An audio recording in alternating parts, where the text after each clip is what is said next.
My name is Gavin Evans, and this is my review of Batman The Long Halloween Part 1. And this is a movie that I was planning on watching and not reviewing because there will be a day where I try to review all the DC movies, including the animated ones. So I was just like, you know what, I'll watch this movie for my 2021 list if it makes it, but I'm just gonna wait to review it until I eventually do that marathon. And while I was watching this movie, it dawned on me at a certain point that I'm never going to watch this movie again, so I might as well review it now. And that really bums me out to say. I don't read graphic novels, but I did at a point, and I did read The Long Halloween a lot. I do think it was a really good graphic novel. In fact, if I remember correctly, if you got Batman Begins on the 2 disc DVD, I actually think it came with like the first few pages of it. And I just remember reading that and being like, wow, this is great. And then I got it from the library. So this is a story that I've been waiting to see adapted in a similar way that Under the Red Hood was for quite some time. And it bums me out that this movie did absolutely nothing for me. Is it a bad movie? Like, there's nothing awful about it, but there's nothing that stands out about it in any ways. Jensen Ackles voices Batman, and I'm going to be honest, I didn't have high expectations for him. I just thought that he was going to sound like Jensen Ackles. He's going to sound like the Red Hood from Under the Red Hood, and I wouldn't be able to hear Batman.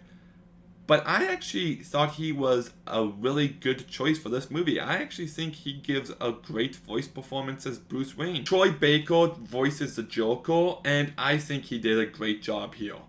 It blows me away that the guy who voices Joel Miller, like, just for the record, it was either him or me. This guy is so insanely talented. Now, I will say that I don't think he reinvents the character in the way that John DeMago does, but I do think this is a great imitation of Mark Hamill's Joker. It's not his own thing, but I'm okay with that. And he does have the funniest lines of this entire movie, so I really enjoyed this character. But the rest of the voice cast I found to be really, really bad. I was curious to see what Josh Duhamel would bring to Harvey Dent, and I just don't think it worked in any way. I don't think it was a good performance. You also got Billy Burke in there, who I thought was really bad. Just none of the voice performances were good to me. And I also really hated the animation style of this movie.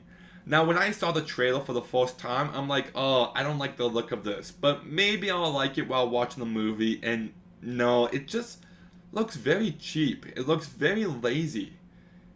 And it just didn't work for me at any point. I think this movie is lacking any bit of style, of artistic vision, or even any atmosphere. Now, the story and its execution, I do think has plenty of potential. With this guy who kills people on holidays, I think that's a great plot. But I don't think it's told remotely effective here.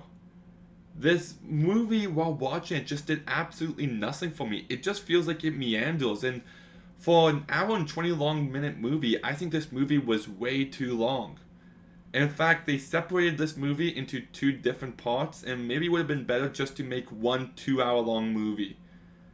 Because, boy, there is just not enough going on. Like, characters appeal, and they do things, but there's no real story. Like, if you take a part 1 story like Mockingjay Part 1, and I know this is a hard take, but that movie just did everything right for me. It's a part 1 and it does a great job at that, but there's still so much going on. It builds incredibly well. It has thematic depth in how it's exploring propaganda. The characters are fleshed out in compelling ways. And when it ended, I couldn't wait for part 2, but I was satisfied with what I got. And by the end of this movie, I'm gonna watch part 2 as soon as I press stop record. But I have no anticipation for it. I'm kind of forcing myself to watch it. Like, to even talk about this movie, to review it, I don't have much to say. I like the fact that Bruce and Selina actually did have some sexual tension between them, but the romance itself was so underdeveloped. The action is incredibly mediocre. by the end of this story, it just feels like Joker was nothing more than a red herring. And the character arc of Woman and what he goes through in this first movie, like, I feel like he should have been the second main character, and he just feels so shoved to the background, and just nothing about his story affected me in any way. And movies are always about the small things as well, and there's lots of small things in this movie that really bothered me. Like the fact that when Selina sees Batman, she instantly yells out, "Bruce." Like, really? And then Batman goes ahead and just watches someone gets killed. He just stands there and does nothing. There's one part where Falcone's making a speech and his son Woman thinks he's going to be talking about him. He goes like, "There's nothing more important to me than family." And he's talking. You can see Woman in the shot, and like 20 seconds into his speech, it then focuses on Woman where his head then tilts up like, "Oh, is he talking about me?" But he didn't react for 20 seconds and he was still in the other shot. There's also this one plot beat early on where they find this enormous amount of money in this empty warehouse, and I do not believe for a second that anybody would just leave that amount of money unguarded.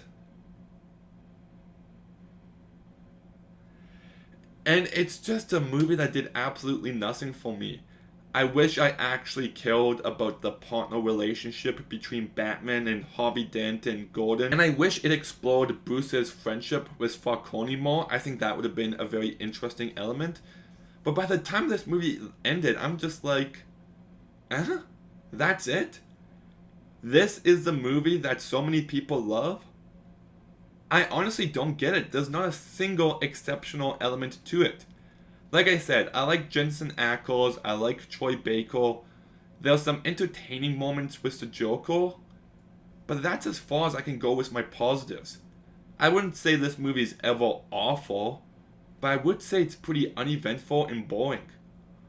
For a story with so many characters and with so much going on, to feel as empty and to feel as meandering as this movie does is incredibly underwhelming. I look at all the elements present here and just think about what could have been a really great story. And there's definitely potential, but this movie isn't that potential. And the animation style, once again, is really bad.